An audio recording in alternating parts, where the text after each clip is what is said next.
distribution would. So that's where licensing is having its biggest effect. It's also probably where the issue is most controversial, because although most people, I think, can see that licensing has run away and got out of hand with these long lists of jobs like tour guides that require licenses, typically the debate has been somewhat more controversial over doctors and lawyers and people at the high end of the income distribution. We'll get to that in just a minute. Let me bring in a small business owner here, a small business woman who's been impacted. Let me go to Jacksonville, Arkansas. Nivea Earl, owner of the natural hair care business called Twistykinks.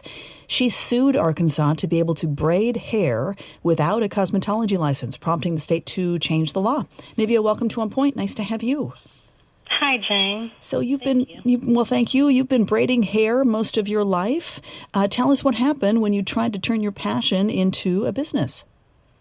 I have. I've been braiding for about 18 years now, and I love hair braiding. It's something that I have been taught, growing up, and it's a part of my heritage and my legacy, And I had been braiding in home for quite some time.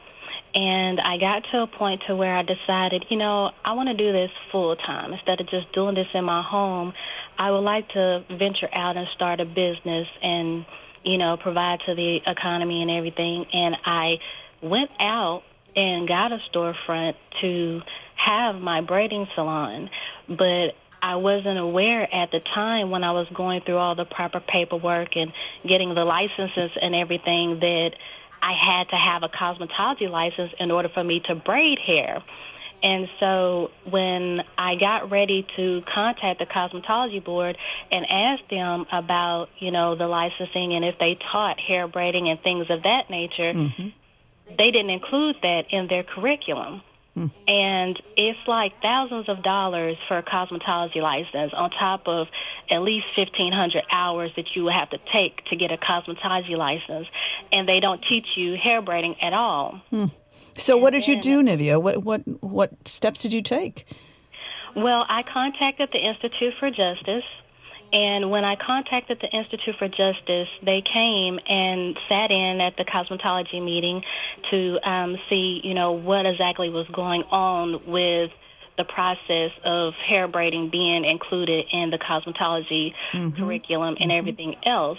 And when the Institute for Justice realized that, okay, well, this is something that we can take on, they assisted me and Ms. McLean in being able to get the laws changed in the state of Arkansas so that hair braiders can have the opportunity to provide a stable foundation, a salon for people to go to get their hair braided. And so, as I understand it, 14 other states have taken your lead, Arkansas's lead, and have exempted braiders from licensing. Must feel like a victory to you. You really stepped up here. Yes. It is very, very exciting, and it's very overwhelming to see so many other states that are taking on this issue of occupational licensing, especially in regards to hair braiding. And I am aware that there are many occupations that have licensing issue, and hair braiding is just one of those.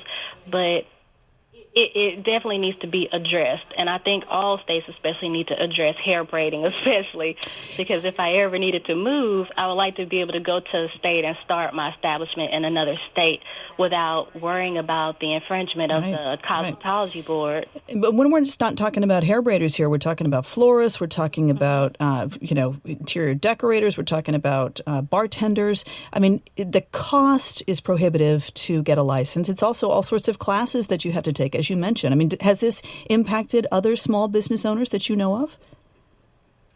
Yes, this occupational licensing has impacted hair braiders, is impacted Uber drivers, like Mr. Kerr was saying earlier.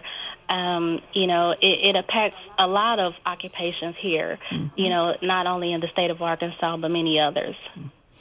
Well, Nivea Earl, owner of the natural hair care business Twistykinks, thank you very much for joining me today, and good luck. Oh, thank you.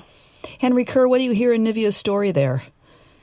Yes, well, I think that's reflective of a lot of what happens at the state level, that people run up against these barriers to entrepreneurship, to starting your own business, and have to deal with these licensing requirements first. I think it shows also that it is possible to campaign against them and have licensing requirements overturned, but it's not always easy, and it can only happen on a kind of occupation by occupation basis, one at a time.